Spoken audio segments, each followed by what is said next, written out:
Test.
There's no volume on Twitch stream. All right. Say we don't have Evan, so it's gonna be an interesting show. Technical difficulties here and there. All right. Let's just continue. I'm just gonna do. That's good. All right. I'm just gonna continue. All right. So go ahead. All right. Let's do it one more time for me. Oh, we're gonna do the intro again. Yeah, just do it real quick. All right. Yo! What Round up, two, man? round two, round two. Forte Sportz! Oh, That's shit, the right, energy. Rock Talk with the super fans. We're chilling out with the crew again. Who do we have again in today's edition again? We got Coach Tosco in attendance. What up, dog? We got Adrian, the professional hater. Welcome, guy. Missed you. No Evan today, but we're going to keep on trucking. Fearless host, Danny BMD. Welcome, buddy. Get this technical difficulties fixed. And me, of course, your amateur hype man, Super Fun Art. We are again talking sports in a South Texas style. Take it down. Yo. Welcome Once to Mezzo again, Forte Sportz. Once again, by the way. Coming to you live, San Antonio, Texas, to your ears, providing some sports time for your free time. What up, guys? This is your host, Danny BMD. How's everyone doing? And how did your team do this week? My teams are gone, dude. The Spurs are already out of the playoffs. The Cowboys don't play until August. Adrian, you speak when spoken to. There you go. I mean, I don't know. I mean, it's already gonna be the summer. You know, we're gonna start getting into USA. Oh, that's right. No, not that team. Oh. I like that team, but yes, I don't like. Yes, we'll talk a little bit about how the U.S. won. Oh, guys, thanks.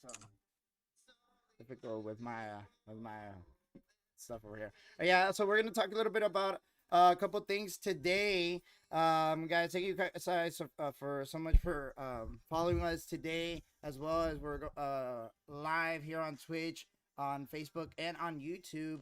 But guys, just all of our fans want to thank you as we follow into our super fan bar talk for today. We are gonna talk a little baseball, so we're gonna have super fan Art and Tosco gonna lead us on with some diamond talk. You know, give us a little bit of more perspective, not just on the league itself, but also on Texas teams. And of course, we'll talk NBA playoffs, second round. So the only thing that kind of saddens me a little bit is, like, you know, there's a little bit less, you know, games now.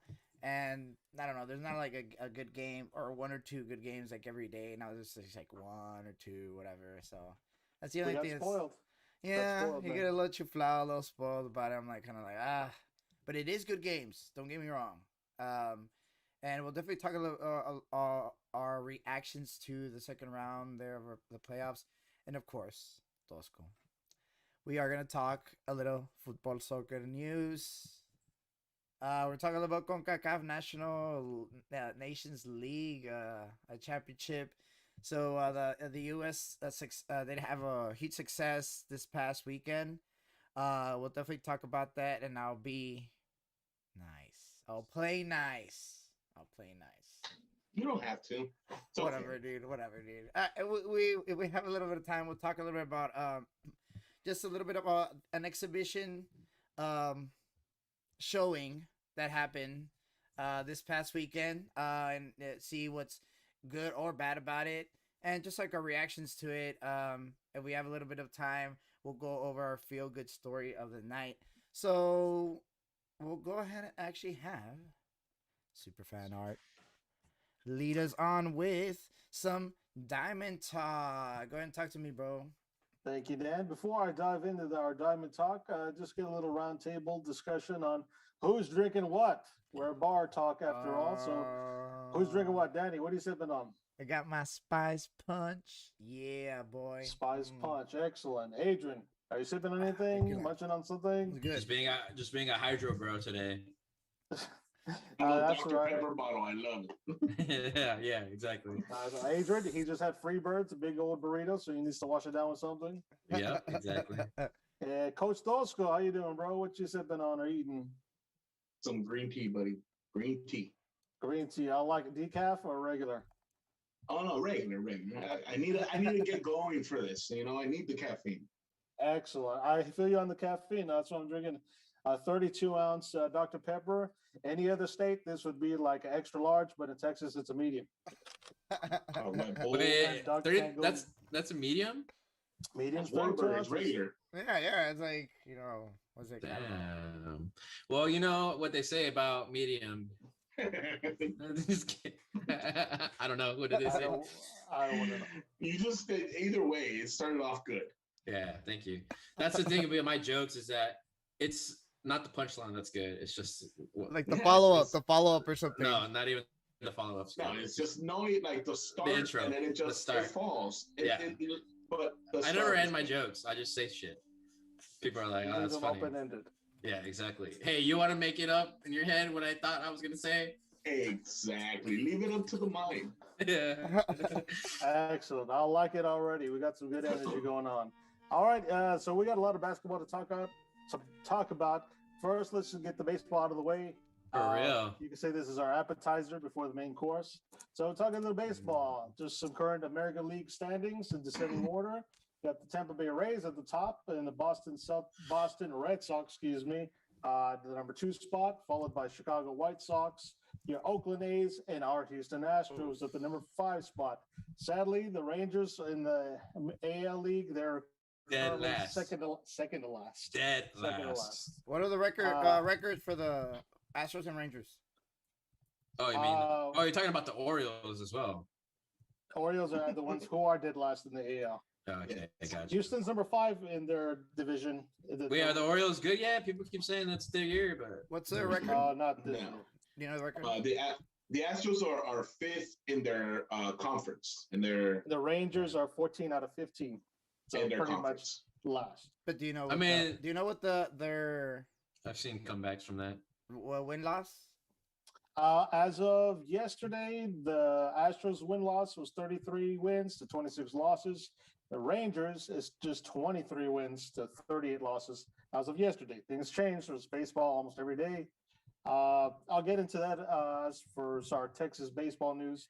I think they still got, 1,000 games left? So I think they're okay. Well, maybe 1,000 games.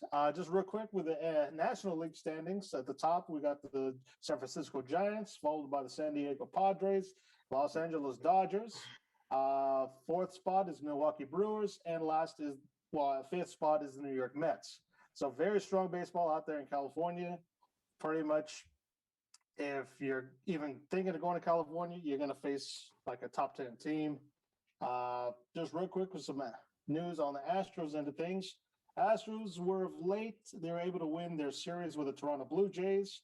with 2 wins out of the 3-game series. Both teams faced off this past Sunday, ending with a 6-3 victory for the Stros. Home runs were produced by Jose Atule and Chase McCormick, and some quality hits coming from Yuli Gurriel and Alex Bregman. On the defensive end, Astros rookie Luis Garcia earned his 5th straight win as he churned out 79 pitches and allowing just 1 run and 3 hits within 6 innings. The left-handed pitcher added 8 more strikeouts, raising his season total strikeouts to 68, which ties for the lead among American League rookies, along with the Detroit's Tarek Skubal. So up next for the Stros, they got a 3-game series with fellow American League top dogs, the Boston Red Sox. I think the game's currently right now, early today. It's going to be a tough test.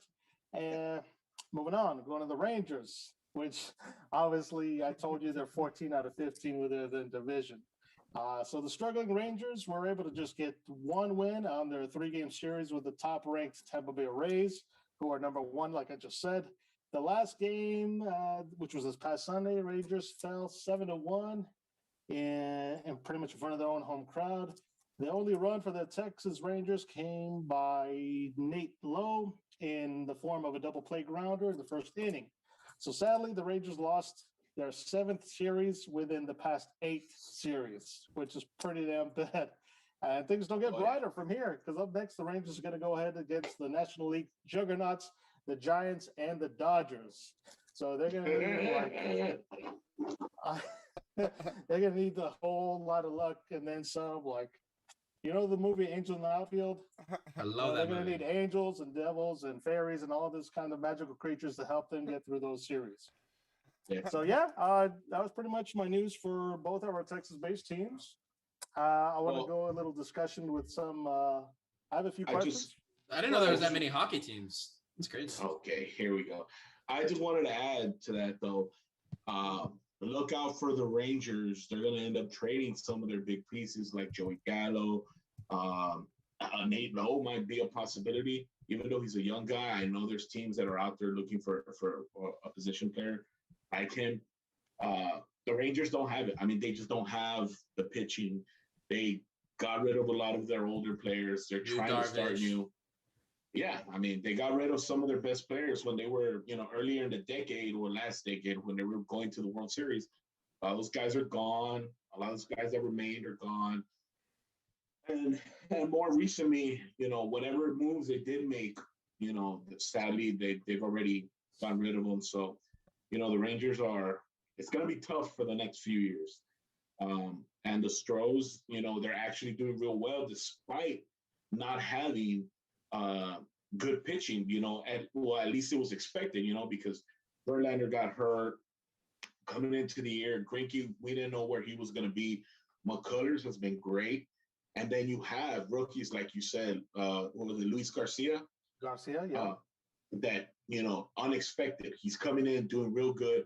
And if they can get production from him, they got back Framber Valdez. He broke his finger right at the beginning of the season.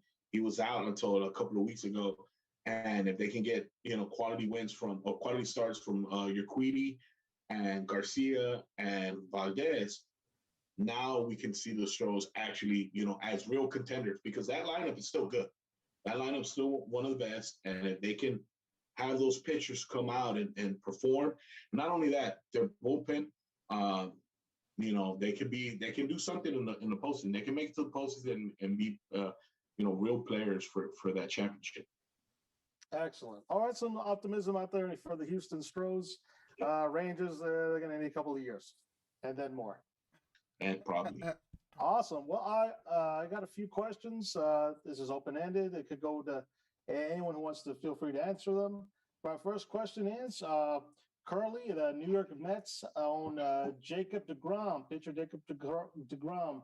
He threw a 7 shutout innings in a 4-0 win over the San Diego Padres on Saturday, I believe, which he lowered his own ERA for the season to 0.62. Obviously, the lower the better. So this is the lowest ERA ever for a pitcher through their first 9 starts. So the question is deGrom now the front runner for the MVP and or Cy Young award? Let's say if it gets awarded, next week, for example. If not him, which other pitcher do you think could be more deserving of the Cy Young Award at this current stage? So we'll get to thoughts around. Go with Tosco here. What do you think about DeGrom, brother? He's definitely the number one for the Cy Young. I mean, there's hands down. He's the best pitcher in baseball. You have some other guys that will compete for the Cy Young, and some in the American League. On the National League, you do have pitchers like Corbin Burns from the Brewers, who's doing real well. You have Walker Buehler, who's doing real well for the Dodgers. In the American League, I mean, you have Garrett Cole. You have Carlos Rodon from the White Sox. You have other competitors that are doing real well, and they could be those contenders for the Cy Young. You know, Glasnow for the Rays, and you have Bieber for the Indians. But DeGrom is on another level. Like, he's on another. What's that? Nothing. Oh, go ahead, Adrian. What do you got to say, bro? I was gonna make a joke. Okay. Do you want to tell your joke? Or do you want to wait for like a punchline later? No. I'm not gonna say it. I didn't mean to interrupt your thoughts. Okay. Oh, okay. All right, go ahead. Cool. So DeGrom, he's on another level. Another level. Nobody can touch him right now. I think if they were to give the MVP right now, I think it could go to him, especially now that the Mets are becoming better. But it was never about him not performing. It was more about the hitters, you know, not being able. Now, the one thing that everybody always argues with giving the MVP to a pitcher is the pitcher only goes out there once every 5 days. He's not a player who's on the field every day. But if he's a player that is on there and every time he's on there, he's going to give you a performance where you can win a game, I mean, that's valuable. Knowing that you're going to go in there and you're going to win, because he's not going to give up anything. All you need is one run. So, you know, that's valuable. That's real valuable. So I think if you, like you said, if it's given tomorrow, I think he's a very strong candidate. I think he could win the MVP tomorrow. He's definitely going to win the Cy Young. But the MVP, if it's given tomorrow, yes, I think he could win. Excellent. That seems to be the general consensus, that DeGrom pretty much is not just like the flavor of the week. That guy, he's pretty much the flavor of the year right now. So pretty much he's almost a lock for the Cy Young, although there's still a whole lot more baseball to play. 100 games. Yeah, looking forward to that All-Star break coming up soon. My second, I had just 2 more questions, Danny. So just we'll speed through them real quick. My second one is the Tampa Bay Buccaneers won this previous Super Bowl. How likely could it be for the Tampa Bay Rays to give that same city a World Series? Just real quick, what are your thoughts on that? The Rays, they're number one. Well, they're number one. They won the World Series last year. If the Rays were to spend money, the Rays are a franchise that doesn't like to spend money. So whenever they have real good players like they have now, and it comes for contract talks and contract extensions, they say, nah, it's okay. We'll see you later. If the Tampa Rays would have spent money these last 5-6 years, they probably would have already won like 2 or 3 World Series. Honest to God. They keep on getting good talent. They create good talent. This year, I think the way they're playing, if they keep it up all year, which is real difficult, yes, they can make it to the World Series and win. If you look at the American League, I mean, the Red Sox are there, but again, I don't think the Red Sox can sustain the way they're playing the whole year. The only other team that could give them, I think, a real challenge would be the White Sox. That team is complete. They have a bench. They have everything. And they have a pitching staff. The Rays, they need a couple of more arms. One of their best bullpen arms is hurt. So we'll see if he comes back during the year. And we'll see what they can do. Right now, if I were to answer, I think if I were a betting man, I would say no. But it's a feel-good story, and I would like for them to see it. Excellent. All right. Right now, they're king of the hill right now, but everybody's gunning for them. Like you said, they just need a couple of better arm talent in their bullpen, I guess. And that was good. Trade deadline's coming up, so maybe they can make a move for the playoffs. Excellent. And I did notice you mentioned the White Sox, which is a good segue into my last and final question of the night, is who is the better Chicago team, the White Sox or the Cubs? Currently, both of them are fighting for dominance of that city. What do you thought? Who's better? Joke? No. No, Cubs. Oh, Cubs. What's the money Okay, on the Cubs? That's kind of a joke, but what's it called? The White Sox are way a better team.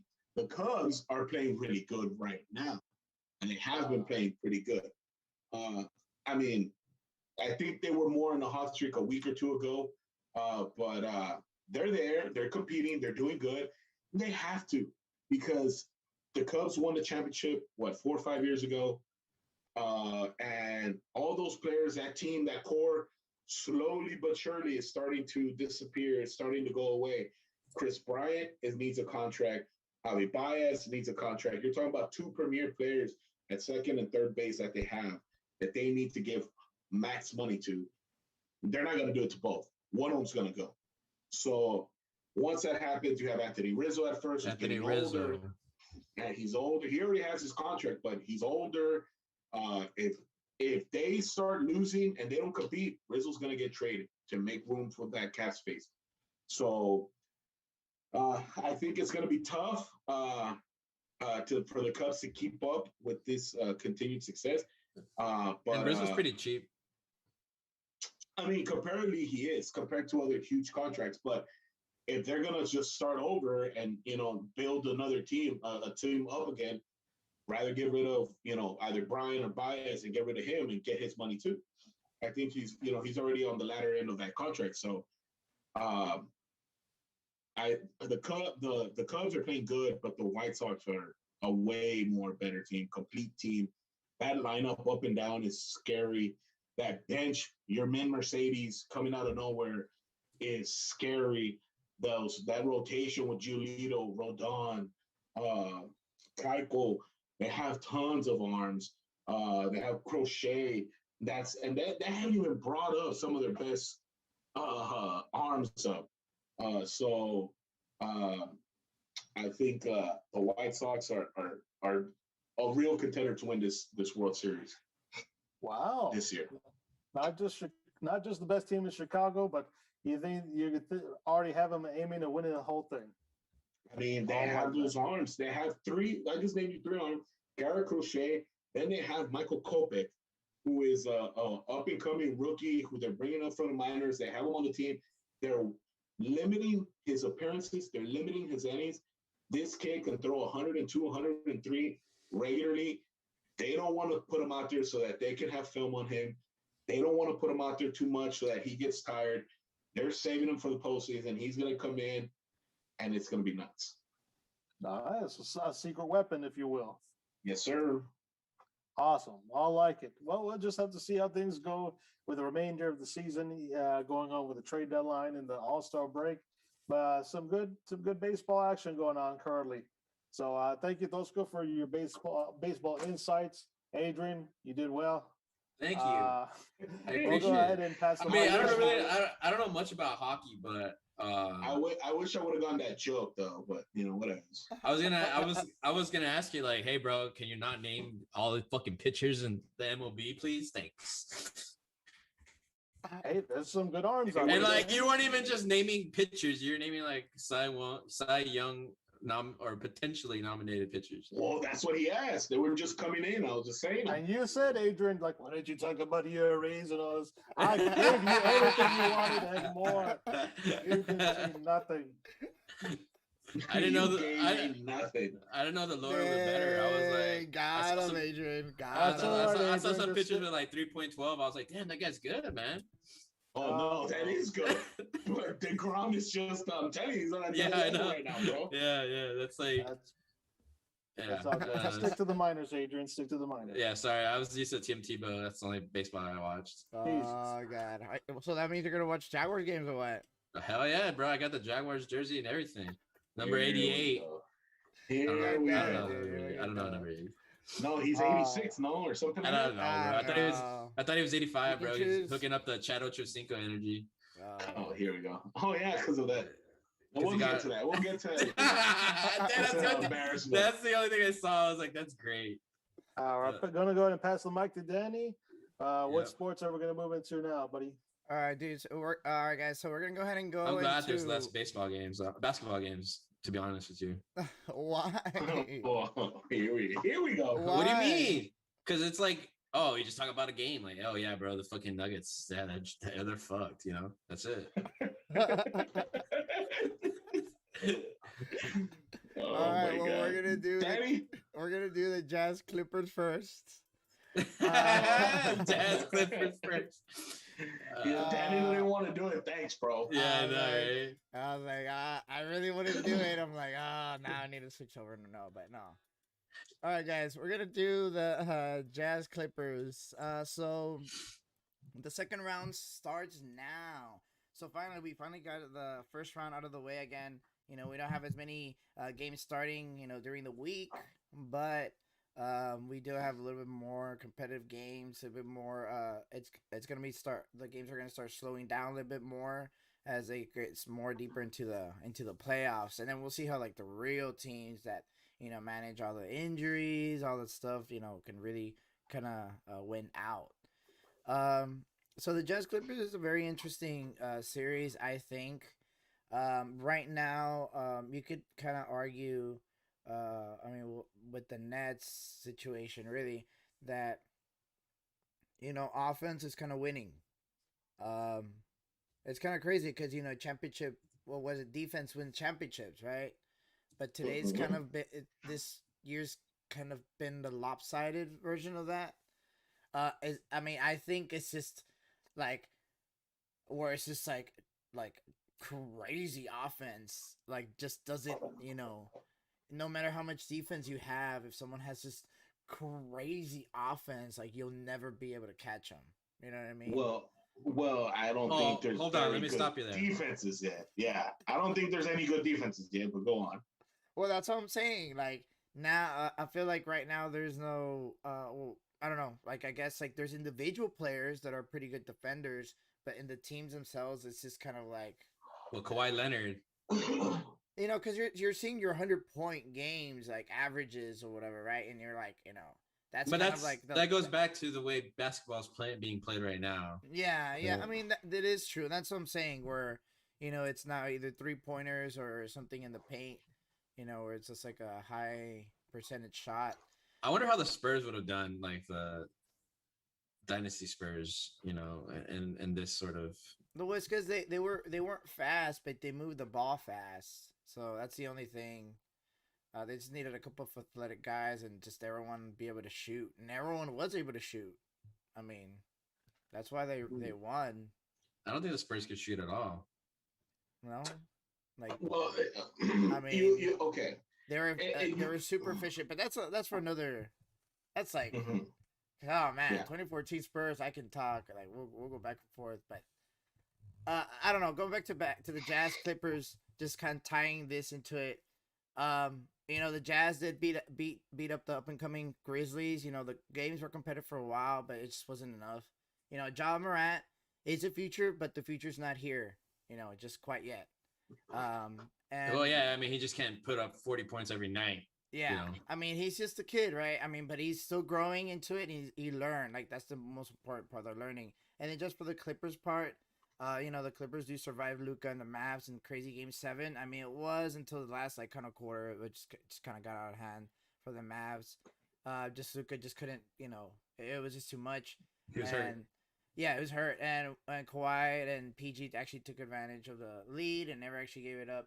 So, just kind of talk to me through the series, Tosco. Just like your mentality on that. Just kind of with your thoughts, going with the whole defense. How the Jazz have a really good defense, and the Clippers kind of do, but just like individually. You know what I mean? Yeah. Well, I mean, one thing you got to remember is yes, you got to see, the way the game is being played now, right? Yes, the Nets are. If you are a team that has little to no defense, then the Nets are going to dominate because they're going to put up 120, 130, 140. That's something we talked about throughout the NBA season. And if you look at the defensive standings, the defensive rankings, basically almost all the top 10 is all Western Conference team. The Lakers, the Jazz, the Clippers, the Suns, the Nuggets, the Mavericks. Those are they're all Western Conference teams. You have the Knicks on there, you have the Heat on there, you have the 76ers. Okay. So right there, it's telling you, who are the ones that are good defenders. And the Nets are playing the Bucks. The Bucks are not a defensive team. The Bucks are ranked 22nd, and the Nets are actually a better defensive team than the Bucks. They're ranked 21st. So, I mean, it's of course the Nets are going to dominate.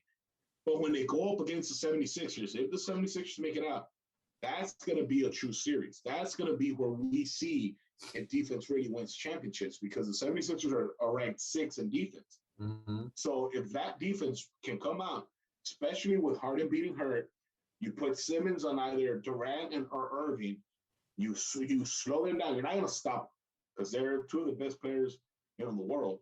You slow them down a little bit. You have Embiid in the middle, taking care of Blake Griffin. Never thought I would say that. Who's dominating the playoffs, I guess. And then you'll be fine. The 76ers just need to score.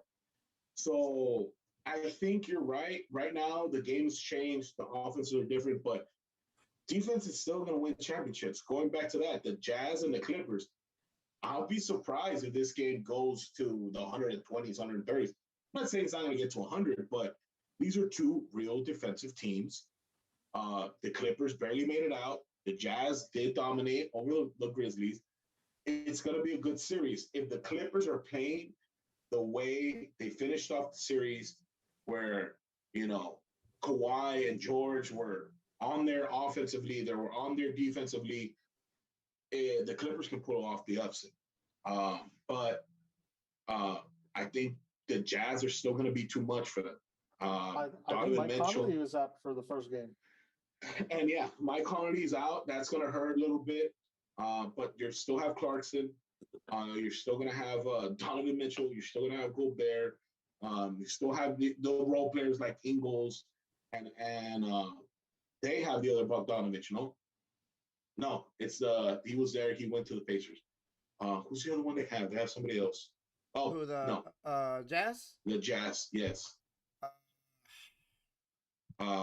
Anyways, Brooks, I mean, something like that. they have. They do have Bogdanovich. Yeah, they do. So they have Bogdanovich. They have Ingles. So they have Clarkson. So they have some players. The Derek Favors. They have some people there who can offensively be contribute, and so. Mike We'll see. Mike Conley's still doing good too, as well. And Joe. Oh yeah, but he's hurt, so he's not going to play the first game. Oh, true that. But just saying overall though, I wouldn't be surprised if the Clippers come out. I was gonna say, give me quick, like a little early.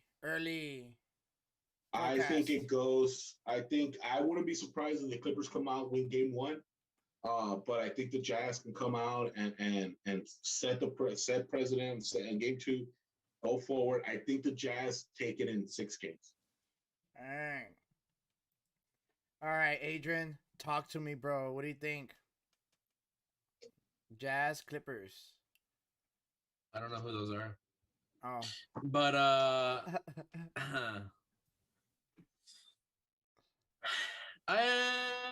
I think the Clippers aren't as good as what I guess they seem to be. I don't really know. Like, I don't know until I see this game, right? Because I don't know. I feel like anything right now I say is just gonna be like an uneducated assumption. Well, okay.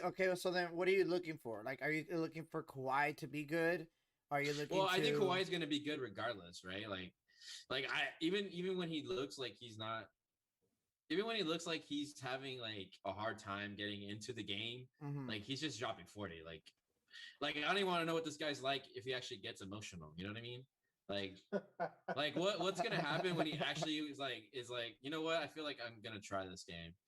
Like, I don't know. Like, I mean, dude, that's what I felt like when he was playing the Mavericks. Like, it was just like, him jogging down the court and shit. And like, it looked like he wasn't doing shit.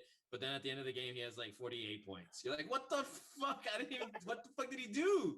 And I don't know. Like I don't think it's on him at all. Really, I think he's gonna play like that no matter what. I think that it's up to like Paul George and like the cast of the whole Clippers team to like kind of come together and play as a team instead of like, I guess, argue. I mean, they had like a lot of arguments and stuff. That's what I would like to see. A lot more like cohesiveness. So like, would you say that? Would you argue a point like, because obviously Kawhi's number one, that he would need to take more of a leadership role? Maybe, you understand he's quiet and he's more of a lead by example type of guy, but maybe be like, maybe yell a little bit, hey, move this way or something. It's deep in the playoffs, dude, and it's not the East. We ain't did he do that with the Spurs? No. Did he do that with the Raptors? No. A little bit, I guess, right? A little bit more. He did it more. He only did it so that he could get signed somewhere else. That's my opinion. Did he do it last year with the Clippers? No, he didn't. Did he do it last year? No.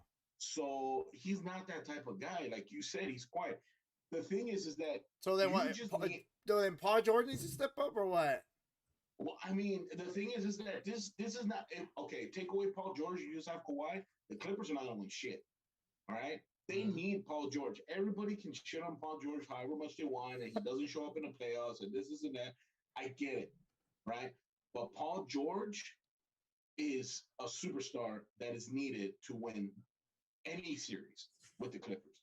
Well, that's why I said that I think it falls on Paul George's performance to see. That would be kind of my one assumption is like if Paul George comes out and plays, I think the Clippers have an easy series, right? Like. It's on Paul George. It's on Patrick Beverly. Beverly as well, yeah.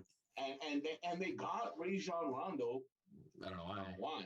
Yeah. But they traded for Rajon Rondo. Rajon Rondo is another one of those that brings in leadership that needs to be, he needs to be one of those that talks, that tells them he won a championship last year. So, he needs to be one of those. And then, like, you saw the meme where, like, he was yelling at Kawhi or whatever. Yeah, because Kawhi just took a random shot. Like, I mean, that's the thing. Like, I get it, but I get Kawhi's like, I'm that good. I'll just do whatever the fuck I want. But at the same time, it's like, no, bro, this is the playoffs. Like, it doesn't work like that. Like, exactly. And maybe it's different. Maybe it's true what they said. What people say. Kawhi already got championships. Kawhi already got the money. Kawhi is living where he wants. He's in the situation he wants. He doesn't care. Yeah. That's what it seems like to me, but still, like, I don't know. That's just the atmosphere I get, right? But maybe he really does care, and that's just the way he plays. I mean, I've heard people talk about this for, like, years already, about how, like, Kawhi doesn't seem like he actually cares and, like, he doesn't really have energy and stuff. But, I mean, every time he shows up, it's not like he's not showing up, right? So, I mean, you can't really... But when he does, it's like, I don't know. I feel like he's definitely better. It's because it's like you said. It's like you look at the stat sheet, you're like, damn, Kawhi showed up. He's doing this. He's doing that. But if you're looking at the game, it's like, where is the leadership? Where is the extra, like, yelling, setting up, doing this, like getting, talking to the refs, talking to his teammates, doing that extra, like, yeah, he's a good defender. He's there. He does some, he goes both ways. Like, he does offense, he does defense. But I don't know. It's just you see, like, it's like there's something missing. You don't know what it is. It's hard to say, but you see it. And it's like, you look at the stats, they're like, there's nothing missing. But looking at the game, you're like, there's something missing there. I don't know what it is, but, it doesn't seem like he's giving it 100%. Yeah, they say that's been their Achilles heel, is the lack of leadership going on. Yeah, so I mean, I don't know, just kind of like, I like exploring that, and you guys know how I feel about Kawhi anyway, so so yeah, I mean, they're playing right now, so I mean, we'll see. We'll definitely see, like, on Thursday. I was gonna say on Thursday we'll definitely find out. So moving on to the next one, the Suns Nuggets. Nuggets. So, just kind of, moving with that, they didn't just recently announce as Nikola Jokic as the league MVP, the most valuable player. So, You know, we don't have those he's like sound the effects. lowest ranked guy. It wasn't Austin Rivers. Or lowest draft guy to get the. Yeah, so he was like the lowest draftee to get a MVP. He's number 41, I think. He's the first second rounder, and the first Nuggets player, believe it or not. So you know, congrats to him. You know, It should have been Carmelo. I was For gonna say real, I I believe believe it. yeah, I was like, I couldn't believe. I was like, dang, I didn't realize that. But yeah, Where's Bol at? Bull, you're an idiot. Well, all right, guys. So just moving into the Suns and Nets. So like along with that in mind, the Suns right now are up 1-0 against the Nuggets. Yeah, Suns are too much. So I'm actually gonna start with Superfan Art. Oh, I didn't get to you for the Clippers, did I? I'll go for the Jazz, just because I mean it took them until Game 7 to win their first home game. Like that's pretty embarrassing. Also on Dallas's end too, because they didn't win no home games neither. Right. So yeah, like I said, like a leadership, playoff P. You never know when he's gonna have a good night or shitty night. So I'll go with a more safer bet with the Jazz on that matchup. Yeah, Jazz going to the conference finals. All right. I need to go to Vegas so I can put some bets down. All right. Again, the Suns Nets. I'll start with you, Adrian. So Suns Nuggets. So real quick, Suns Nuggets. Suns Nets future. Nets, whoa, in the future, maybe. That'd be awesome. Final. Those goes like no.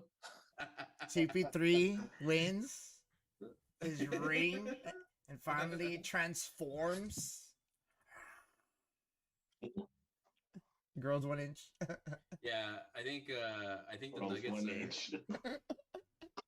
I think besides, I mean, I don't know. Correct me if I'm wrong, but besides Nikola Jokic, shooters the Nuggets really have, right? Yeah, I mean, because like Murray, dude, he's just such a big part of that offense. It's not fair or whatever, you know. Mm-hmm. So, and the Suns are just on fire. I feel like, you know. Yeah, I mean, they just came off beating the Lakers. They're feeling it, dude. You know what I mean? Paul Like, turned the clock back. yeah, I mean, you have Chris 5 years Paul, younger. Aiden playing fucking crazy, like For real. That's what I'm saying. That's what I told you. See, I told you. Tosco. Aiden playing crazy. That dude is playing crazy. He's a rookie, right? No, DeAndre Ayton has been in the league a couple of years. yeah, he's he's pretty consistent. You know, he's been the most consistent on that team so far. Actually, I think, in terms of like points and role in the game, because like you have Devin Booker, who's always like Devin Booker gonna be like, oh shit, and the next game he's like, you know, been down like here. 15, Yeah. 12, Yeah. 7 or Yeah, something. yeah. Yeah. You know, he still gets his rebound or assist, but still, yeah. Yeah, like that guy McCall Bridges, man, he's like McCall give me Bridges. some love too. Yeah. I mean, they're a fantastic team. I mean, there's really nothing for me more to say. I guess I think that the Nuggets are pretty outclassed in terms of. I mean, just stack the rosters together, and it gives you already a huge comparability of like what a team's supposed to look like. I guess so that makes more sense. Like you're just like, oh man, look at this. Oh shit, who are the guys on the right? Like you take out the team logos and shit, and you're like, damn, the team on the right, yeah, they're gonna fucking dominate. So, Like you've been hearing these guys all week. Like it's crazy. what do you think, Tosco? CP3 gonna finally get to the NBA Finals or what? Well, he's gonna get Or to the conference? Western I'm sorry, Conference Finals. Right. Western Conference Finals or what? Yeah. No, He's never been there, right? I believe not. I think he has with the Clippers. The Clippers never made it to a Western Conference I Finals. think they were in the they lost in the semis. Yeah. I think the year they did make it, CP3 wasn't there yet. I think he was with the Nuggets. So not with the Nuggets, with the Hornets. Hornets. Yeah, New York. Hornets. New Orleans. Yeah, New Orleans. So, and for those of you that didn't know, New Orleans used to be the Hornets, and then they turned into the Pelicans. Yes. So that was Wait, like who are the That's Hornets before now? iPhones. The Charlotte Hornets turned into the New Orleans Hornets. There was no more team in Charlotte. Then they brought in the Charlotte Bobcats. Cats. the Bobcats. Michael Yes. Jordan. And then they said, you know what? We're going to change the Bobcats. We want Hornets back. So they took Hornets back to Charlotte. So the Charlotte became the Hornets again. And then New Orleans said, okay, well, we need a new logo. They got the Pelicans. That's why. Wait, when did MJ come into play? Since the beginning of the Bobcats. He was one of the beginning guys, I believe so. Yes, that's correct. So how many years were the Bobcats? Like just like a couple of years? I'm gonna say no, it was a good amount. It was probably like 5? Nah, it was probably more because the Bobcats started in the 2004. I was gonna say in the 2000s, and then in the mid 2000s, and they ended about early 2010s. They were the worst fucking franchise in basketball. And so when Michael Jordan came in, he was like, yo, how much? They're like, I don't know, man. What about 30 million? He was like, like, wait, let me take it out of my wallet. Yeah, let me fucking open my wallet real quick. Let me see my pump. Like this man probably has like cashier's checks folded in his wallet, just ready to go. Pre-signed. What's your name, man? Yeah, exactly. Man, that's so a little bit of trivia there, guys. But that's not. Yeah, it's trivia actually. It's factual. It really is factual trivia. That's some facts right there. Yeah. So talk to me, Tosco. Like, where we're going with here with the series? It's going to the Suns. The Suns, like you said, and I think it all comes back. And this is the same thing that's happening with the Hawks. You're looking at these teams, and you see these young guys finally come out. And they're, finally becoming the players that you were expecting. Mikal Bridges. I mean, don't get me wrong; these guys are not like super old. They're young, but you're starting to see their potential coming out. Mikal Bridges, DeAndre Ayton, Cameron Johnson. Same thing that's happening with the Hawks. The Hawks, they were a nice team. They have Trae Young, the star, whatever. But you didn't know they were going to be good until you're realizing that the rest of the team is becoming, they're becoming household names, right? You have Gallinari, right? A guy that's been there before, but now you have Cam Reddish, drafted 2-3 years ago, Collins, you have DeAndre Hunter, these guys are coming in, and you have Kevin, I can never say his name, Herder, I think. The white guy that shoots threes. Yeah, something like that. I can never say his name either. So, and then they also went and got Bogdanovich. So all these guys are coming up. They're becoming the players that, the role players that we're seeing. We were used to the Trevor Arizas, the Cal Culvers, the Rajon Rondos, the Lou Williams, the Jamal Crawfords. This is the next generation of those guys. This is the next generation of these role players that they're going to come in and they're going to be part of these playoff teams. And I think the Suns are going through that right now with their young guys. And Devin Booker is becoming a superstar. Chris Paul's already a superstar. DeAndre Ayton's becoming a superstar. And what I like is they're doing it with a center, a true center. And so, it's fun to watch. I like to see a different team there. I like to see the Suns are finally, becoming relevant again after being out, for, since the 2000s when they were with Steve Nash and all those guys, Amare, and so it's good to see them. I think they're gonna win. The Nuggets, like Adrian brought up a great point. You look at that roster and it's like, oh. It's not very good. Realistically, you have Jokic doing the heavy lifting. You have Michael Porter Jr. also doing, contributing as much as he can.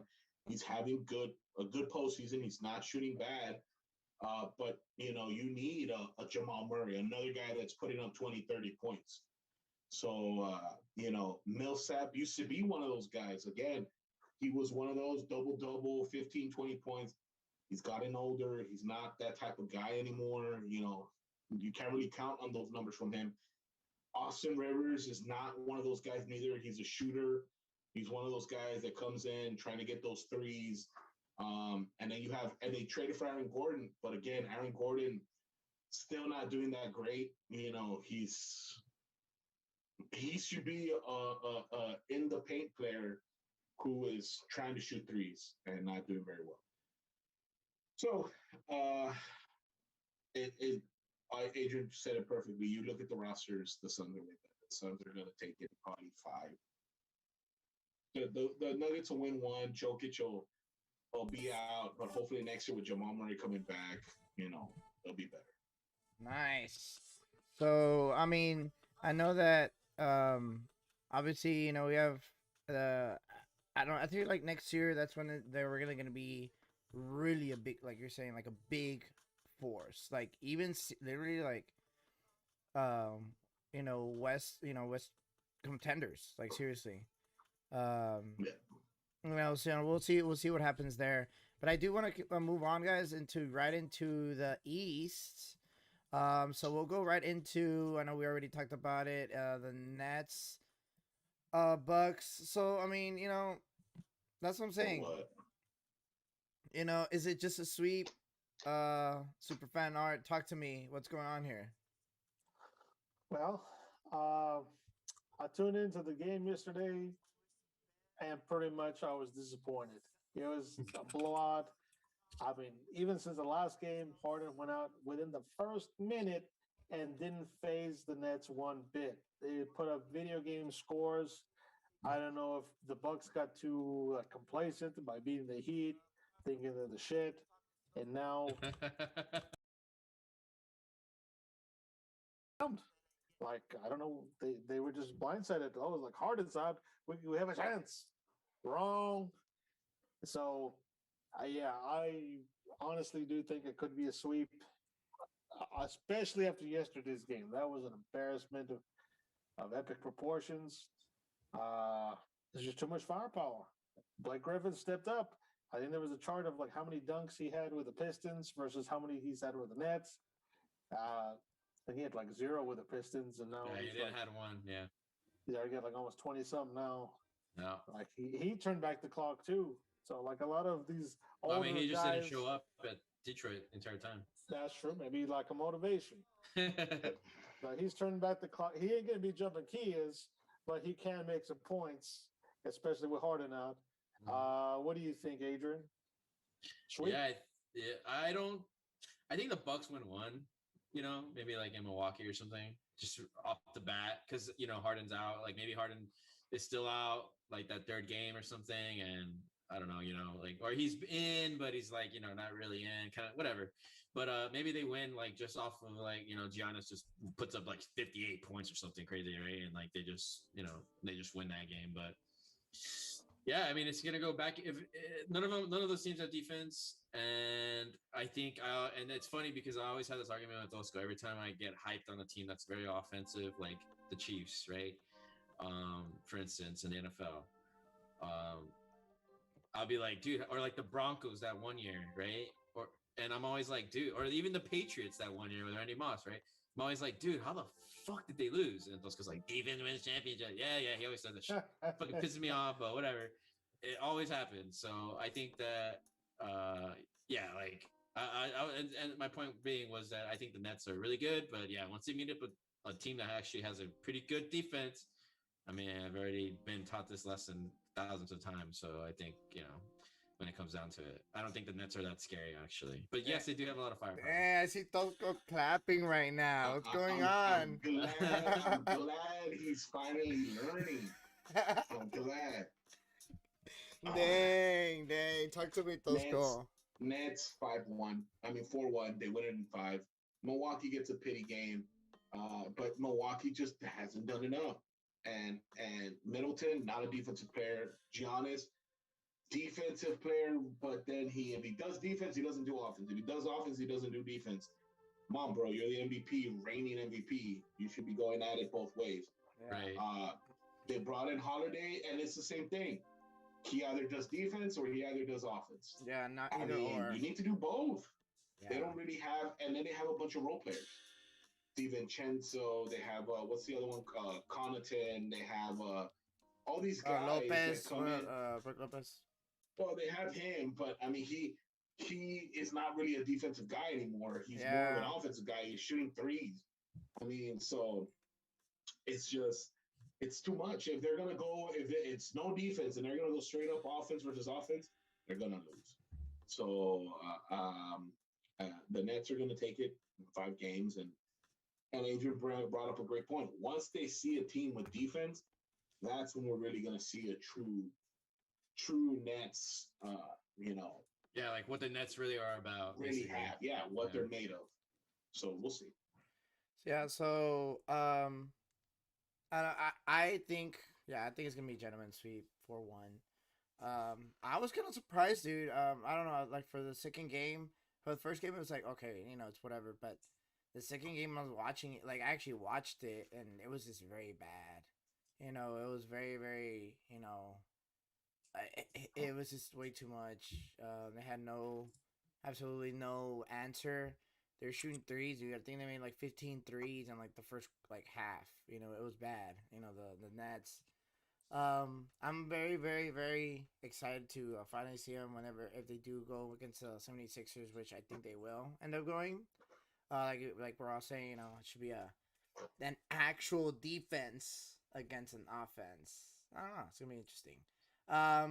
We'll go ahead and move.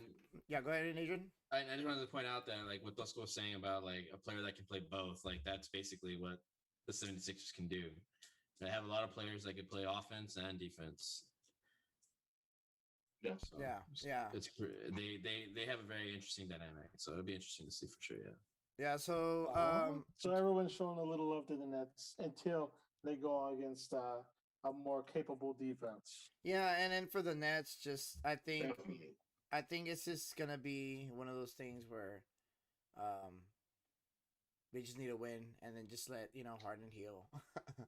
I mean, essentially, even though it is the hamstrings, it's like you can't really wait for it to heal. At least rest it.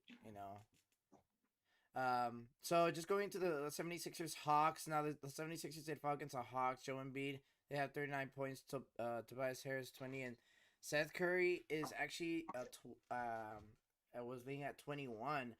So the Hawks did win though. Like we were talking about earlier, Trae Young, Collins, Bogdanovich, 21 points each. Very similar situation, I think, to Seth Curry 2013 Warriors. The ones that eventually did get beat by the Spurs, where the Spurs eventually did lose that series. Seth Curry is nothing like Steph Curry. Trae Young, you mean? No, Seth Curry. You said Seth Curry. No, but I'm saying but he was talking about the 76ers. Now he's talking about the Hawks. So he's comparing Trae Young to Steph Curry. Yeah. Oh, okay. I see what you're saying. Yeah, to the 2013 Warriors.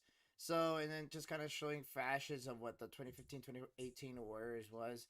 I obviously, we're talking about the Hawks here. I think they're still relatively young, and they, I don't think they'll get any Kevin Durant type of player anytime soon to push them into that dynasty mode, right?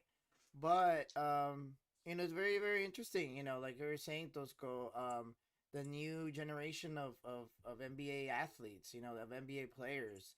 What kids are going to see. You see Trae Young pulling like 30, 40, 50 feet, a couple feet away from the logo and making it, flawlessly. No one can stop him. It's crazy. Swarming through defenses and, laying up and stuff like that. So, kids love that, and they so that's why a lot of players now are just shooting threes. Just walk me through that, like kind of like the mentality right now. Just going through this series, just what as a super fan you would think, just to kind of what to look out for, Tosco. Well, I mean, after game one, it was excitement. It's like, oh my God, we have another franchise, we have another superstar, we have guys coming in that are going to be real good. They're going to be role players, and it became something, and then they win against, the one seed, the 76ers, who have all these stars and all these, MVP guys. And you're like, you're on cloud nine. And then you see today's game. Game two happened today. For those of you that don't know, The 76ers won, Embiid threw down 40, and they won by like 20 points. So it's kind of like God. now. A lot of people can say, well, you know what? It doesn't matter. The Hawks already, they took home. I was like, yeah, they took home advantage. They have the home advantage because they took one from the 76ers. All they need to do is win at home. Yeah, easier said than done when you're going up against the 1 seed and the 76ers. So, I mean, it's fun to see it. Can you make comparisons to other teams? Yes, but at the same time, I think that, when the Warriors did it that first year, I do think that if I do remember correctly, the West was down. It was an off year, and I think that was the year the Spurs lost in the first round, right? They got beat by the Grizzlies. It was 2013. No, 2013 was when they lost in the finals. The Spurs? Yeah, because they won 2014. I'm talking about when the Warriors won their first one. Oh, yeah, that was 2015. That was right after the Spurs. That's what I'm saying. The Spurs lost in the first round. Oh, yes, because the Grizzlies to the 8th seed. To Marcus Gasol. That is right. That's right. Yeah. And Mike Conley. And so, and Zach Brenda. Okay. I don't know how many of those are. And so what I'm getting at is that they had an easier route to win the championship. The Hawks have to go through them, and if they win, they have to go through the Nets and have to put up tons of points. I don't know if it can be done, but it's fun to see a superstar. It's fun to see a team.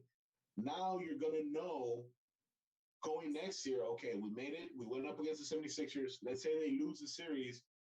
Now they know what they need. They know where they need help. They have young pieces that if you know what, we think we need better, we need upgrades, they can go ahead and trade and get rid of those guys and bring in veteran leaders and role players and free agents. And now hopefully we get to see them more of a free agent destination and they become a better team and a bigger contender. So I know obviously Trae Young is becoming a star, especially like, when you're performing like that in the playoffs. Talk to me just like kind of what, he's like shutting down audiences or quieting down audiences in like Madison Square Garden. Now he's trying to go to the like Wells Fargo building, trying to quiet them down. Talk to me, Art, like, what's going through right now, the Hawks, their team, as a view, their leader. We already know they did lose, but like Tosco was saying, they did take away already home advantage. Talk to me through that. Nice. Well, I can't really say what the results are of today's game. I do know some of our fans out there are commenting on YouTube, so I'm kind of going through some of their comments. It's an interesting discussion going on. I'll bring it up shortly. Mainly what we referred to last week about Doc Rivers being a bum. Apparently somebody doesn't like him. Has some bad blood for Doc Rivers. Trae Young, he's sounds like he was the Celtics coach. Trae Young, I like his style. He's a scrapper. He's definitely like the face of his team, his franchise currently going on, even though people, every opponent's fan base be hating on him. So it's a very competitive series going on right now. Thankfully, Embiid was healthy, and Simmons is doing his thing. Hopefully, he keeps making them free throws because that's his Achilles heel. But I like it. I hope it does go 6 or more games because it's a very entertaining basketball as opposed to how the Nets have been doing with the Bucks. So right now it's too early to tell. I won't say who won. I already did, but whatever. It's cool. Yeah, he already did. It's fine. They're tied. That's fine because the game's already finished. But go ahead. All right. Well, I wanted to go ahead and jump into some comments on YouTube, unless you wanted to continue with the discussion with the Hawks. Let's just finish. I'll save it for a bit. Yeah, go ahead. We'll just finish real quick and I'll just get Adrian's just kind of bit on that. What do you think so, man? Like, I know right now you're big on the 76ers, whether you realize it or not. What's up? Ooh. Are they going to beat the Nets? Are they repping the East? Yeah, I think so.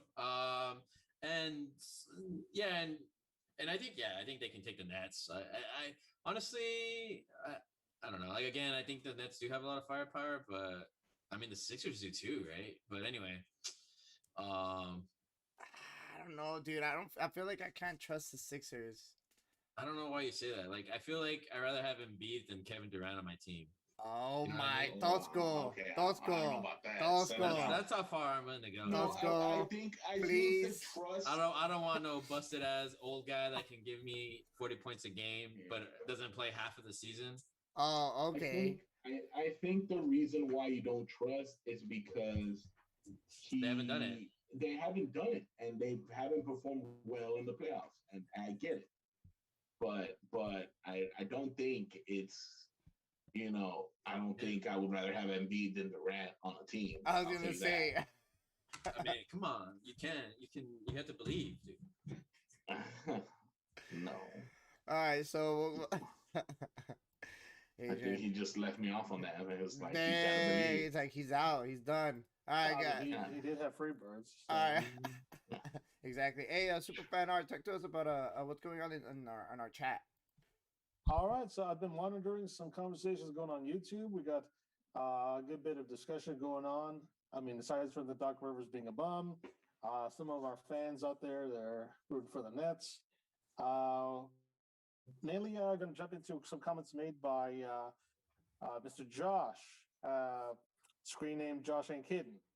He says, Oh, that guy? Yeah, it's that guy. Yeah. He had a good piece of trivia he wanted to lay on us, so I'm going to go ahead and say, he says, Dr. J was an ABA god and the LeBron James of the ABA. He decided that he'd make his NBA debut as a teammate of the greatest Hawk ever who battled Wilt in Jerry West. Something like the conference finals, similar to like a Iverson versus Kobe scenario, or like a Shaq. So he says, so Dr. J in 72, after the Hawks team, says Pete Maravich and Hudson were so good. Dr. J, I wanted Pistol them. Pete, yes. Yeah, Says he signed before the NBA draft, the Atlanta Hawks deal. He loved Pistol Pete.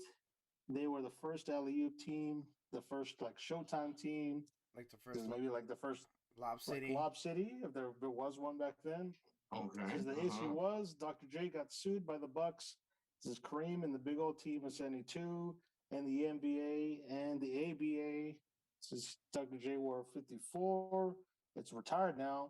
Says the league banned the team, and they took Dr. J to court, and Dr. J won in Georgia, and the ABA took it with the NBA to bigger court, and they lost. And then meanwhile, during the trial, Dr. J played 3 games, and let's see, boy ATL loved it.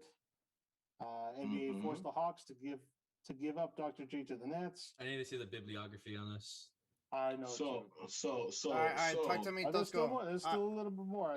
Okay. All right. He says that's how Dr. J went from signing to the Hawks before drafted after high school to legally being told no. Bucks drafted you, go play with Kareem and Big O, and Dr. J refused, and he wanted Pete. Yeah. So his court got involved and ruled since the Bucks got the rights to the draft, but Dr. J signed before the draft to the Hawks. We rule Hawks give the rights up, and the team that won was lucky. The Nets, there y'all go. Tosco, Yeah. Tosco, talk to us. What I was gonna say, because he hadn't brought it up, I was like, he was supposed to go to Milwaukee to go play with Kareem and Oscar Robertson. Oscar Robertson, yeah. So I mean, that's crazy upon its own. Imagine having those 3 on the team, and but then again, he didn't want to go there. He had signed a contract with Atlanta. That's where he was going to go play with Pete Maravich. And yes, he played 2 games. Then it went to court. And while the case was being heard and it was being in court and the ruling was waiting and all that, he played a 3rd game. And then they fined the Hawks $25K both times. So because he played that 3rd game, they fined him again. So, but then they ruled the injunction that he couldn't go play with them, whatever, and so he ended up going back to the ABA because of the decision that was made. Dang, yeah. Pretty interesting, like little carousel going on back then. Yeah, so there you go. There you That go. was a big And name too. he went back. He went back and he played with the New York Nets and the NBA. And then after playing there for with the Nets for about 3 years, then he made his way back to the NBA with the 76ers. So And you can watch this movie. It's called Semi Pro. And it stars Will Ferrell. And what is it, Adrian? What is it, Adrian? I want to know. It's called Semi Pro. Jesus. It's Woody Harrelson, Will Ferrell, and Andre 3000, I believe. And his trip to the San Antonio Spurs during the NBA merger. Excellent. 103,000. Good stuff, Adrian. Thank you, Josh, out there on YouTube, and Thomas Two Guns for your lovely comments going on, your banter. We love it. As always, I try to get some of these questions answered live on air. Also on Facebook, Instagram, Twitch, wherever platform we're looking at, and we're going to answer some of them questions. So thank you all. Keep them coming. One thing, and this is for the viewers, when he joined the 76ers, what other NBA legend did he play with that they acquired through a trade? Let's see if they can answer that one. Dang, Tosco. When he went to Philadelphia, he then joined Philadelphia, and he got joined also. He arrived the same season with another NBA legend after they acquired him through a trade. So there you go. Let's see if they can figure it out. All right, well, I'll have Chad go ahead and actually answer that, whether you be on Twitch, YouTube, or on Facebook as well. Check us out on Instagram. We do have it. We haven't posted a lot yet, but we do post a lot of our on live feed whenever we are on. Oh, is this the outro? No. They guess Barkley. Tosco, they guess Barkley. No, they did have Barkley. Barkley was drafted. I think it was 84, but I'm talking about when he first went to the Nets, to the 76ers in 76. They traded for another NBA legend so that they could play with Dr. J. Barkley did end up getting drafted in 84, 83, if I remember correctly, and they were going to go for the championship one of those years. Bird? So no, Bird got drafted to the Celtics. So it's crazy because there's another website I follow. Moses? Get it, dude. Moses? No. They said Moses. No, not Moses. It's McGinnis. No. It's and there's another Irving. website I follow. Irving. And they I can say names. Irving. Smith. Maravich. Stop guessing, dummy. And they had an NBA Legends topic conversation yesterday, and I was actually listening to this yesterday, so that was actually, I'm glad it came up. And he played on the Sixers? He played on the Sixers in 76, and they acquired another legend through trade who also who played in the NBA. And he was coming up, to halfway towards, almost the end of his career also. Dr. J? We're talking about Dr. J. Oh, Julius Irving. Dr. J is Julius Irving. I was like, Dr. J is Julius Irving. Oh, shit, I didn't know that. That's crazy. I thought Dr. J was Iceman Gervin. No, that's the Iceman. I was like, that's the Iceman. As you brainstorm, everyone just brainstorming. Just want to all right, guys. We're already after 10 p.m., so we're technically already Mezzo Forte Sportz after dark. There's a lot more cussing. Evan's gonna probably show up at a random. So let's just try to get that trivia. That's a good trivia question, though, Scott. I like that. I have no idea how you learn all this stuff and current stuff, and probably you already know some future stuff. I'll tell you how he knows. So, What did it? Talk to us, Adrian. I don't know. He's just bored, I guess. I listen to podcasts, I listen to different things, and I just keep remembering things. All right, guys. So we're actually gonna go into a little special segment. It's actually gonna be called "Gone Fishing, Where to Next." So obviously we already Not only did a couple I mean, not only are we in the second round, so some teams have already, our players have already gone home. Um, well, it's gonna be a pretty interesting off season. Just wanted to ask you, where you guys think these players are actually gonna go next. So I will actually start with the big one, Dame Lillard. Um, Dame Lillard. So Dame time. You know what time it is, right? No. So Tosco, he's in Portland, bro. He's in Yes, Portland. in Portland. Yes. It's not a big market. You know, Not at all. It's a huge market. You ever been to Portland? No. Where is he staying? I mean, he's getting paid. He's getting money, but he obviously wants a ring. I mean, dude, he's pulling up from like the logo. Like, I mean, this guy's just like balling, dude, and he can't. I mean, they can't win. You know, what happens now? What do you think?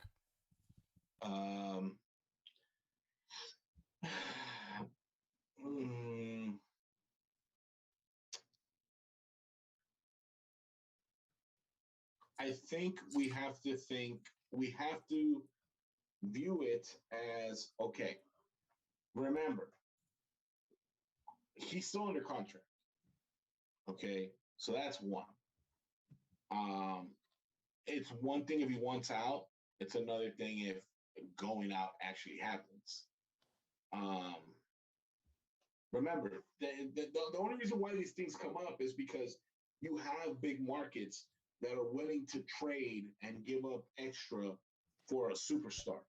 I know one of the big names that comes up is the New York Knicks.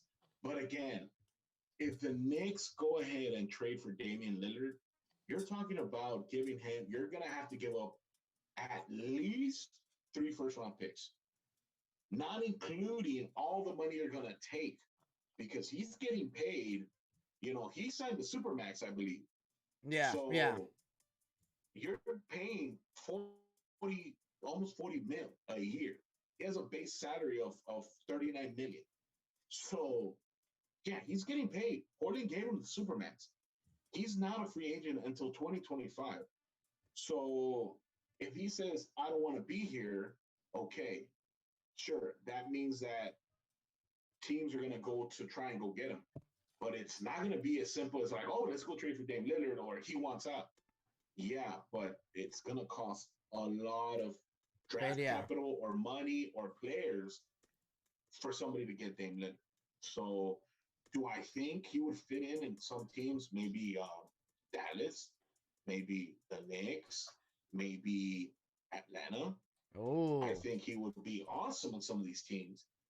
But what are they going to give up? And are you willing to give up that much for him, knowing that he's already 30 years old? It's another one. Yeah, exactly. So, talk to me, Adrian. What would you do if you're Dame? Besides make another mixtape, because I know you would. No, I wouldn't make a mixtape. But you know what I would do? I wouldn't even care about championships or any of that shit if I was a basketball player. I'd move to fucking China and get paid, dude. That's what I do. Okay. Like Kuzma, He's already getting paid now. Like he's getting paid right now. He just signed the Supermax. Well, get more. Where else can you get more?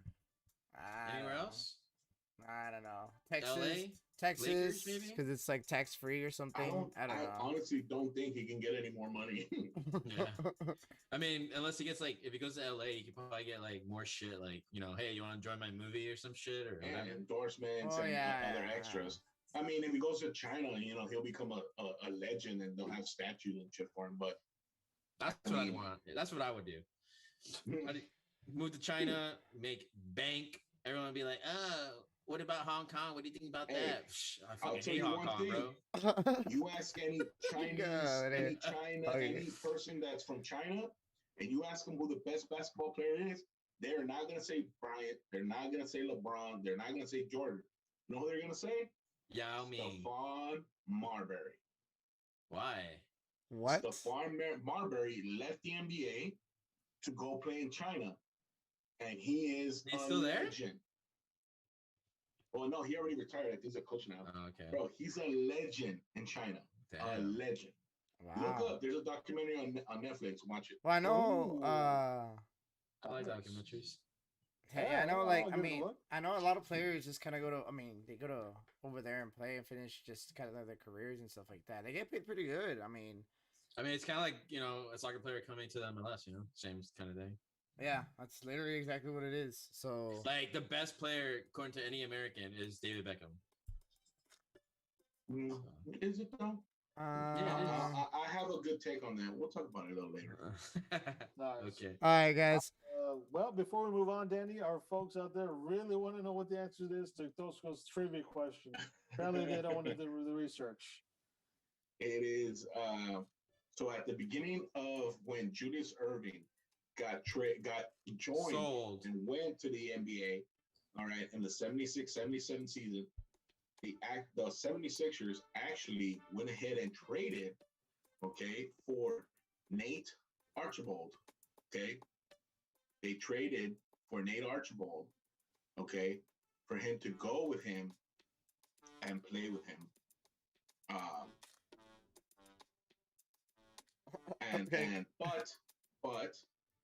But what happened was there was a similar situation that happened with him and the NBA with Nate Archibald and what happened with Julius Erving and the ABA, but with two NBA teams. So that is the player they actually traded for him to go play with. But Julius Erving went ahead and said, I'm going to go to the NBA and played for the 76ers. So what was the answer? Archibald. Nate Archibald. Nate Archibald. Dang. You stop me. I would never guess that. All right, guys. So we're gonna go just like right into our soccer world news real quick. I know that we're pretty excited to kind of finish that off our show for today with this little segment. I'm just gonna go ahead and have Toscos just start, finish, end it, do whatever you want with it. I don't really care. At least give them some content, you know. All right, guys. So I think everyone's making such a big fuss about it. well, yeah. I mean, I'm not because making a big fuss about it. I just want to talk about it. yeah. So No, I understand. I'm just saying, like, I talk to everybody, like, oh, dude, you see U.S. and the United States beat Mexico, all this shit, bro. On what? Mexico probably woke up. They're like, hey, bro, you guys got a game today. 'Cause that's how fucking under the radar this shit was. I didn't even know this shit was happening until after the fact that people were like, USA won, beat Mexico. It's like, wait, what the fuck? Well, I mean, did you know that Mexico almost lost to Costa Rica the game before? But you know Costa Rica's good? I mean, Costa Rica is good. So that's my point. So is Mexico really that good now? They are good. This is more even. The But is competition Costa Rica really good if they can barely beat Mexico? Well, there you go. Okay, you know what? Full circle. We can't. It's all CONCACAF, dude. It doesn't. CONCACAF play isn't very competitive. Look, you're right, and that's one of the things we need to make sure that the CONCACAF is not very competitive because of the countries that we have, but it is the region we're in, and it's something we have to talk about. And regardless whether it's good or not, you know, it's what we have, and it's what we have to base ourselves. Oh, because my question is like, what's the point of the Gold Cup then? Like, what is this different than the Gold Cup? Well, I think the Gold Cup, they invite other countries. They invite a couple of Central America, yeah. They invite. CONMEBOL. The CONMEBOL. And don't they invite people from the CONMEBOL and from UEFA? No, they invite the champion. The CONMEBOL also has their own like Gold Cup or whatever.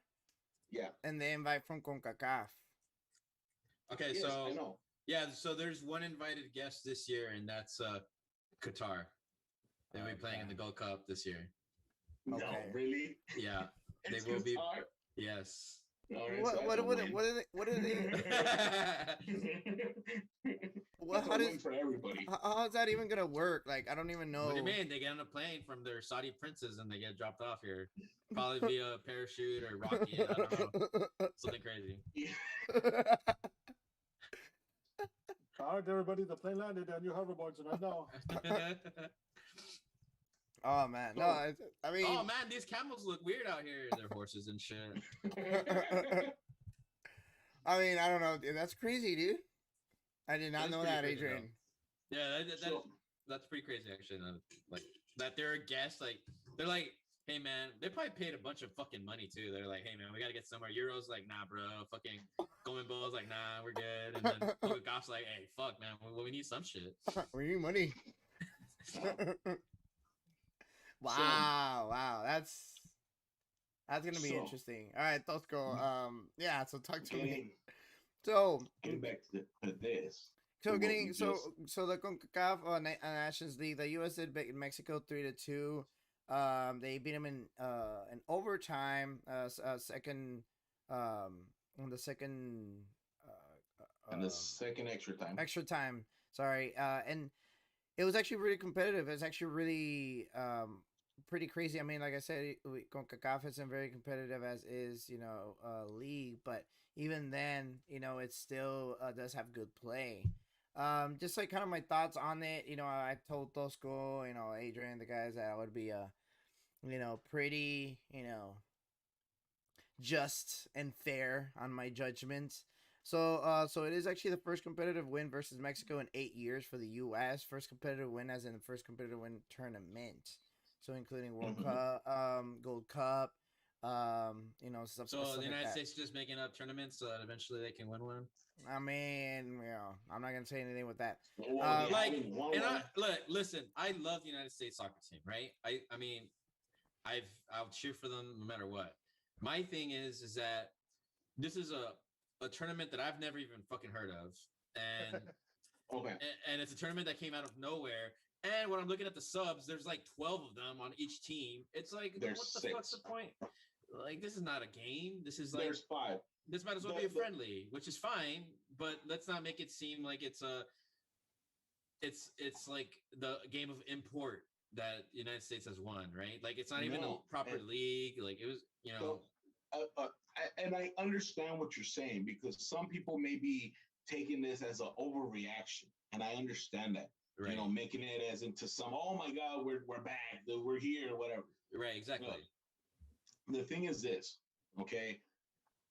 The reason why the USA fans are so excited for this is because we went through a dry spell where we couldn't even win friendlies against the weaker teams.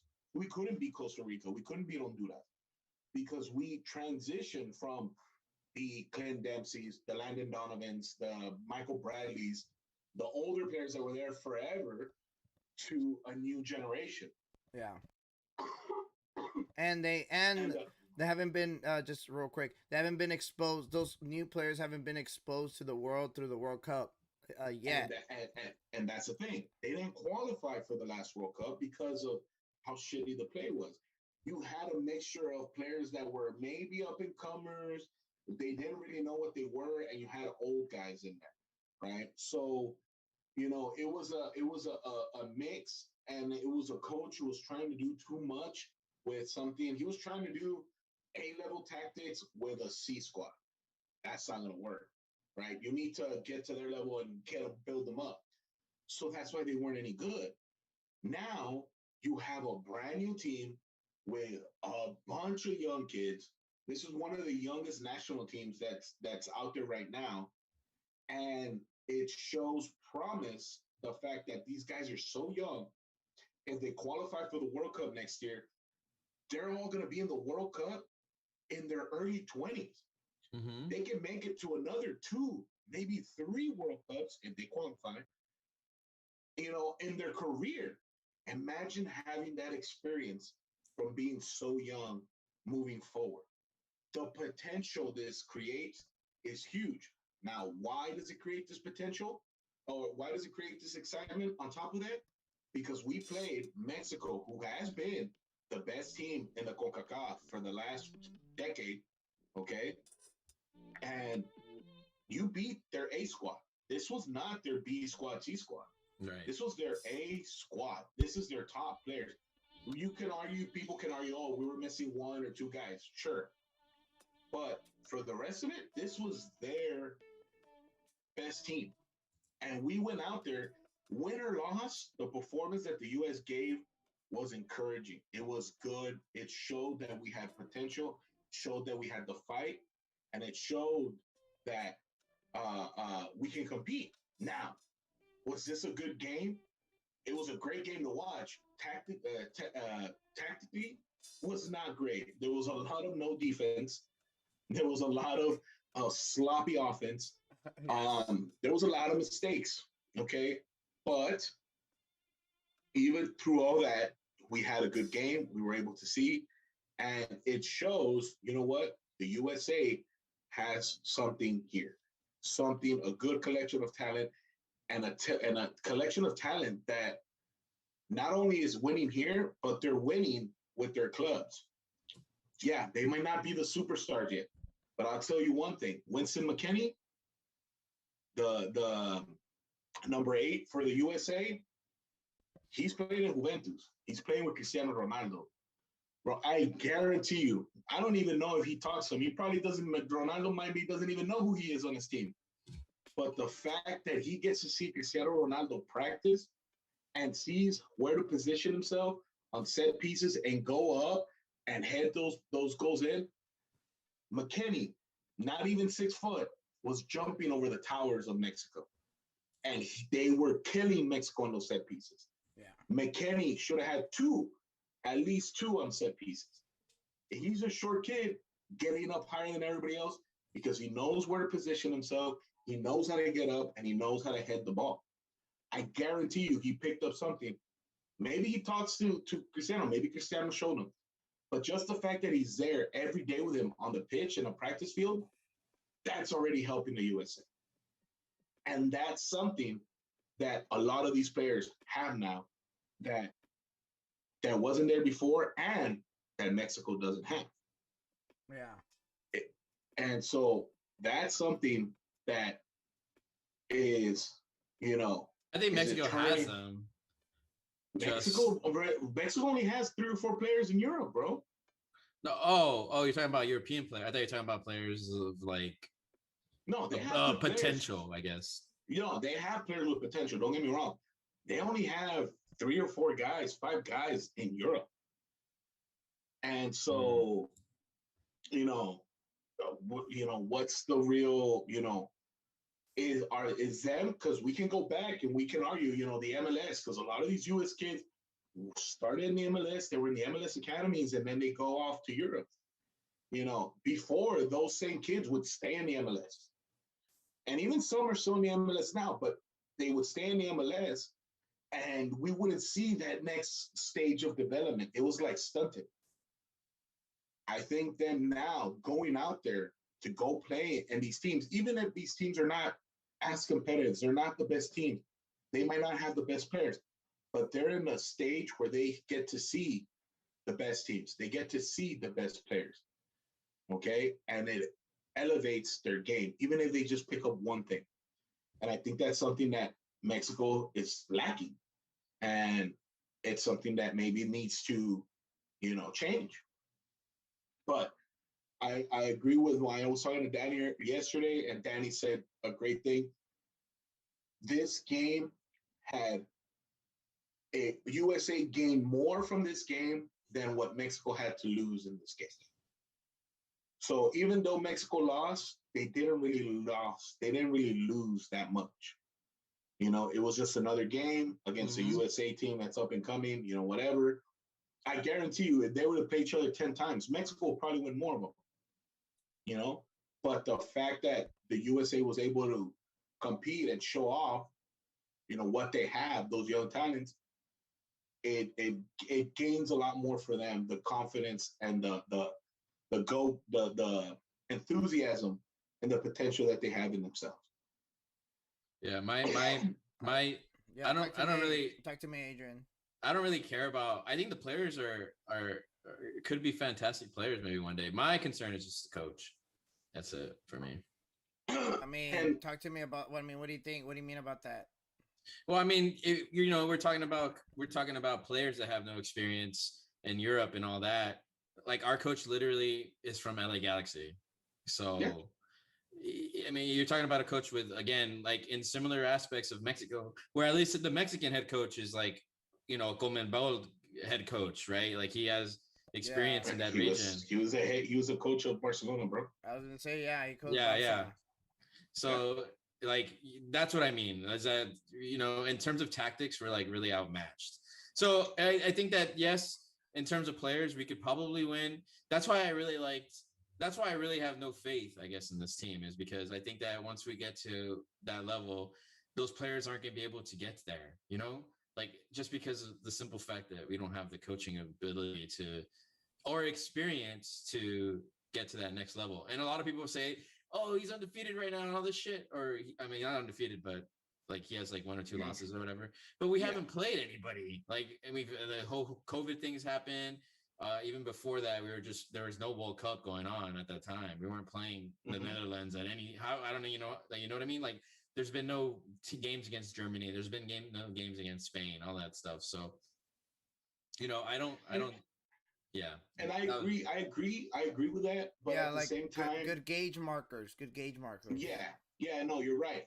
But you have to also see that there's not going to be any gauge markers. They're going to have World Cup qualifiers, and it's going to be up against CONCACAF teams. And it's not going to be until next year, once they either they're in or out of the World Cup, when they start playing more friendlies against the Germanys and the Polands and the France and the Australias and stuff like that, where we're going to start seeing things. But I think that we are able to at least, he's got them playing okay. He's changing up a lot of tactics. And remember, he had 2 teams going. He had a really, really young team that he had for the Olympics. So they had the Olympic qualifying team that was one team. And then he had another team with the older guys that was the friendly, the squad, the main squad. When they become together, these last few games was the first time that they've all been together. So he hasn't really had so many games with all of these young guys and all of the older guys together. So that's another thing. So I just think we need to give him time. I agree. If he only has his potentials only here, then once he gets him to wherever he goes, he needs to go and get somebody else. And that's, but I think another thing is showing potential coaches seeing the potential that this team has. It's going to attract players. It's going to attract coaches. It's going to attract interest. So maybe we can get a better coach based off of that. So that's another thing. Yeah. So, I mean, I think me personally, I think it's like we were talking about yesterday. I think it's good. Yeah, go for it, Adrian. I was gonna say ask for a confirmation. The United States, they didn't make the Olympics, right? They did not. No. Nope. Yeah. But that team that did not qualify was not this team that played last night. Oh no, I understand. It was some of the kids. It was some of them. It was maybe half the team, and the other half was somewhere else. So yeah. So again, no excuses. They should have won. They should have made it in. They didn't. That's on them. But I think it's a good stepping stone. It's a good marker to see where they are going forward. It shows there is interest. Now, people can, and maybe not Europe, right? Because I don't think they're at that level yet, but at least here in the CONCACAF, it's like, okay, the USA may be back, back to compete, not number one. At least to maybe qualify for the World Cup this time. Definitely, yeah. Before it was, Mexico, Costa Rica, and, Honduras, maybe, Jamaica. And Honduras, yeah. And Honduras, right now it's like, okay, now the USA is back in that conversation. Yeah, for sure. No, I mean, I would like to see how they do in the Gold Cup. I think that would give me a better indicator of where they're at in terms of that's another thing. Their skill ceiling. But yeah, I'm not gonna go about it and say, "Oh, I'm back. I'm glad that the United States is back" or whatever. I mean, like you said, I think it's a good indication. I just, I don't. Yeah, I'm not gonna say that this is it. We're back. I don't know. I just have I feel like I'm so jaded like with the Cowboys and shit as well. Is that like I can't even be optimistic anymore. You know what I mean? Yeah. It sucks. Like, I mean, it's just you gotta see. I mean, and it's you got to see, the bigger picture in the sense of, you know, it's like the Cowboys. Like you want to use the Cowboys. Sure, we sucked last year. Dak got hurt. This and that. We're always 8-8, whatever. But the bigger picture is we have a good team. We have good players. Can we make noise? Yes, we can. Does the ball bounce this way? Does it go that way? Yes, things can change all the time. But the fact that, at least we know that the core is there. At least we're not a team going in there and be like, okay, let's see if we can win 3 games. Like, I would hate to be in that position. Like, again, sorry, T-Vance, like the Jaguars who've been for the last, however long. Like, hey, let's hope to win 5. Like, I would hate to go into a season like that. And don't get me wrong, the Cowboys have had those seasons before.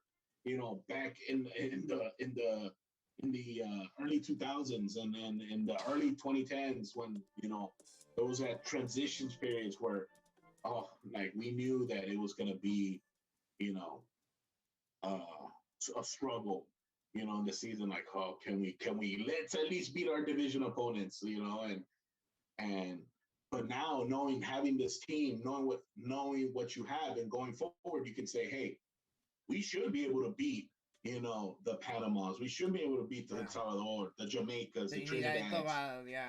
Yeah, those should be wins, Now, I'm not saying we're going to go in and sweep the CONCACAF, but we should have at least 4 to 5 wins for sure.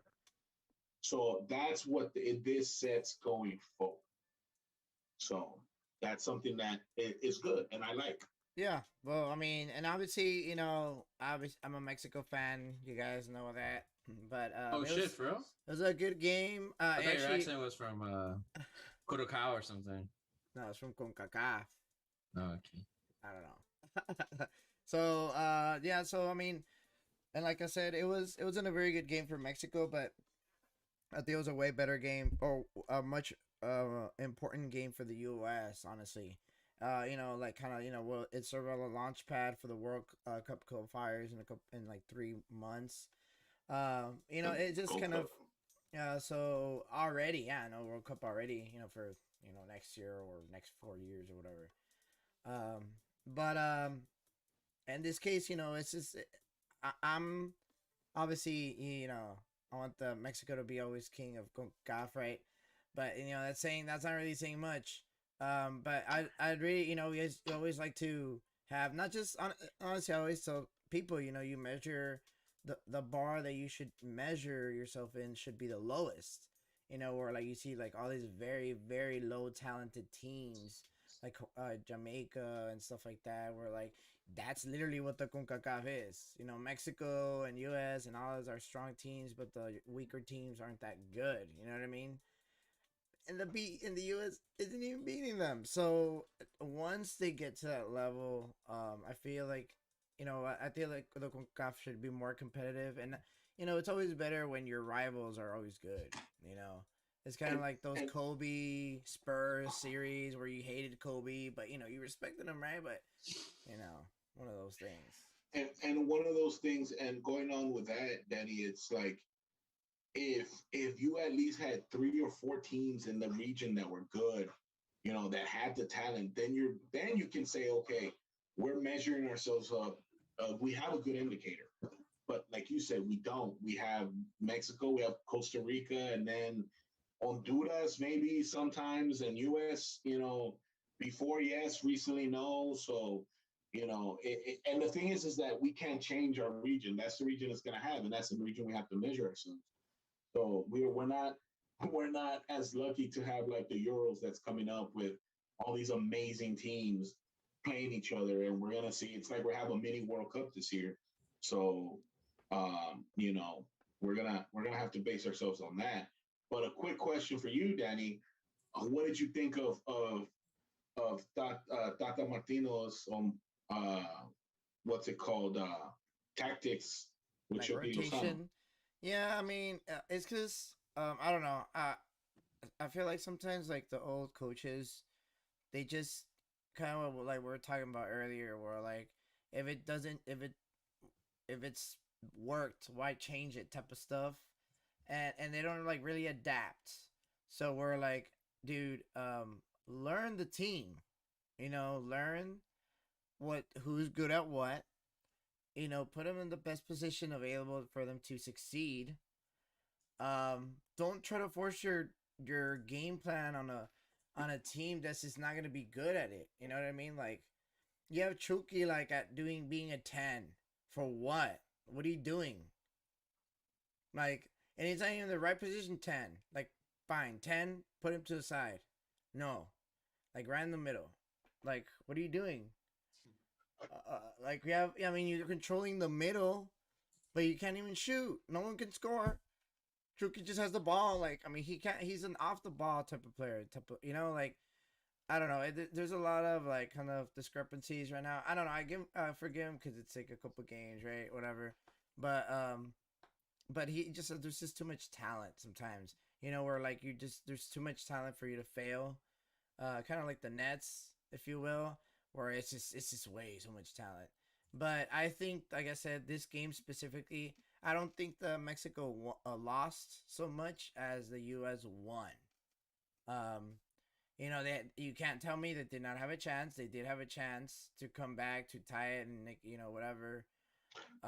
What did you think about the two penalties? Do you think they were both fair? Do you No, think yeah, they they were were fair. wrong? No, I think they were fair. The second one, the hand. I mean, it's you're bad, dude. You must put your hand behind your back. Like that's just the way it is. You can't extend your hand out. And that was a falta. I mean, you went for the ball, but late. You know, Yeah, and I think like if they wouldn't have called them fouls and they didn't have VAR, I wouldn't be upset. yeah, correct. But if they called them both and they both got penalties, I still wouldn't be upset. I just like that they did it both ways. Yeah, Now, obviously, as a USA fan, you're more excited. You're happy because the penalty ended up getting blocked. But if the penalty goes in, then you probably could have had penalties at the end. So and still leave it up to see at the end, but you still have a chance to win either way. So, what's it called? Yeah, I think I agree with you. I think both were good. yeah. So, but all right, guys. So we're just gonna go ahead and start wrapping it up. I know that it is a little late already, so we'll go ahead and have all of our, especially Tosco. I know he's getting close to his bedtime pretty soon, and I'm not talking about you, Tosco. I'm talking about your little Tosco. Oh, he's already asleep, bro. Oh, he's already asleep. Help us. Go Yes, wake him up. Go sir. wake him up. I'm just playing, dude. Don't Oh, wake don't wake him I'm up. good. Better shut the fuck up right now. Everybody, shut up. All right, guys. So we'll start wrapping up. So, in this case, I just want to give a quick shout out to our YouTube commenter, Josh ain't kidding. He did actually Josh ain't kidding. he did actually say he did thank us for the questions answered, and he did actually subscribe to our channel. So thank you so much for that, man. Congratulations for joining the super fan crew. And we'll go ahead and start wrapping it up then. All right, guys. Well, let's go ahead and wrap it up for this week's episode. Just want to go ahead and give a quick shout out again to our viewers we had today. That's going to be on Facebook, Twitch, and YouTube. Go ahead and follow us there. Check out our Instagram as well. We're going to go ahead and start doing our podcast on Apple Podcasts, Spotify. Check that out in the future. I want to give a quick thank you to our sponsors. Music provided by Studio 13th Day. And they do our graphics as well. You guys want a logo, check them out. This is Danny BMD saying bye to Tosco, Adrian, Superfan Art, and of course you, the viewer and listener. Signing off, saying later is bring your home art. Thank you, Dan. The lesson of the day is the MVP goes to Nugget Center Nikola Jokic, and the playoff Bucks just straight up look like a joke. Remember, sports are great. There'd be nothing without y'all, the fans. This is episode number 36. Until next time, folks, be cool, stay safe, and keep on listening to Mezzo Forte Sports. Fuck Yeah. Stop doing that. Do it after dark. Adrian. No. You look. No. You have to do it. Only You have had to turn it. You have to 15%. turn though. You have to do it. That's gonna. Adrian did like this. No, you have to. Yeah, do the whole. Yeah, like that.